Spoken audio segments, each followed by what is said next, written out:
இன்றைக்கி சூப்பராக வெஜ் கொத்து சப்பாத்தி எப்படி செய்யணும்னு பார்க்கலாங்க. இது அவ்வளோ சூப்பராக இருக்கும், ஹெல்த்தியாக இருக்கும். நான் முன்னாடி நாள் சுட்ட சப்பாத்தி வந்து 3 சப்பாத்தி மீதி இருந்ததுங்க. அந்த சப்பாத்தி வச்சு தான் அடுத்த நாள் காலையில் நான் இந்த வெஜ் கொத்து சப்பாத்தி செஞ்சேன். வாங்க எப்படி செய்யணும்னு பார்க்கலாம்.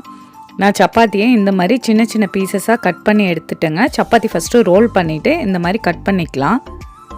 இதுக்கு வந்து நான் என்கிட்ட இருக்கிற வெஜிடபிள்ஸ் தான் ஆட் பண்ணியிருக்கேன். கேரட்டு, பீன்ஸு, வெங்காயம், பச்சை பட்டாணி, தக்காளி. நீங்கள் வந்து கேப்சிகம் இருந்தால் கூட ஆட் பண்ணிக்கலாம். என்கிட்ட இல்லாதனால நான் அதை ஆட் பண்ணல. இது காலையில் பிரேக்ஃபாஸ்ட்டாக கொடுக்குறப்ப அவ்வளோ ஹெல்த்தியாக இருக்குங்க. ஒரு கடாய் வச்சுட்டு எண்ணெய் ஊற்றிட்டு கடுகு போட்டுக்குங்க. கடலைப்பருப்பு, உளுந்தம்பருப்பு போட்டுக்கலாம். செவந்ததுக்கப்புறம் நம்ம வெஜிடபிள்ஸை இதில் ஆட் பண்ணிக்கலாங்க. நல்லா கலர்ஃபுல்லாக இருந்தது வெஜ் கொத்து சப்பாத்திங்க. வெஜிடபிள்ஸ் எல்லாம் ஆட் பண்ணிவிட்டு லைட்டாக மிக்ஸ் பண்ணி விடுங்க. லைட்டாக வதங்கினதுக்கப்புறம் நம்ம 1 ஸ்பூன் இஞ்சி பூண்டு பேஸ்ட்டு ஆட் பண்ணிக்கலாம். காரத்துக்கு வந்து நீங்கள் பச்சை மிளகாய் கூட ஆட் பண்ணிக்கலாம். நான் சில்லி பவுடர் தாங்க இதில் ஆட் பண்ணுறேன். உங்கள் காரத்துக்கு தகுந்த மாதிரி நீங்கள் ஆட் பண்ணிக்கிங்க.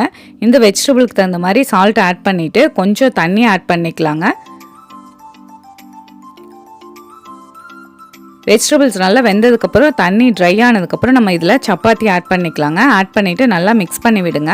உங்கள்கிட்ட soya sauce, chilli sauce, tomato ketchup இருந்தால் இதில் ஊற்றிக்கலாம். நான் டொமேட்டோ கெச்சப் மட்டும் கொஞ்சம் ஊற்றுறேங்க. இது வந்து ஆப்ஷனல் தான். நான் 1 ஸ்பூன் ஆட் பண்ணுறேங்க. ஃபைனலாக கொத்தமல்லியில் ஆட் பண்ணிவிட்டு நல்லா மிக்ஸ் பண்ணிவிட்டு சர்வ் பண்ணிக்கலாம். இது சிம்பிளான ஒரு டிஃபன் ரெசிபி தாங்க. ஆனால் மீதியான சப்பாத்தியில் ட்ரை பண்ணி பாருங்கள். அவ்வளோ டேஸ்ட்டாக இருந்துச்சு, சூப்பராக இருந்தது. லஞ்ச் பாக்ஸ் கூட இது நீங்கள் பேக் பண்ணி கொடுக்கலாம். இந்த சூப்பரான சிம்பிளான வெஜ் கொத்து சப்பாத்தியை கண்டிப்பாக ட்ரை பண்ணி பாருங்கள். என்னுடைய சேனலில் நிறைய ஹெல்த்தியான ரெசிபிஸ், இன்ஸ்டன்ட் ரெசிபி இருக்குது. கண்டிப்பாக ட்ரை பண்ணி பாருங்கள். என் சேனலை சப்ஸ்கிரைப் பண்ணுங்கள். இன்ஸ்டாவும் ஃபேஸ்புக்கும் ஃபாலோ பண்ணுங்கள்.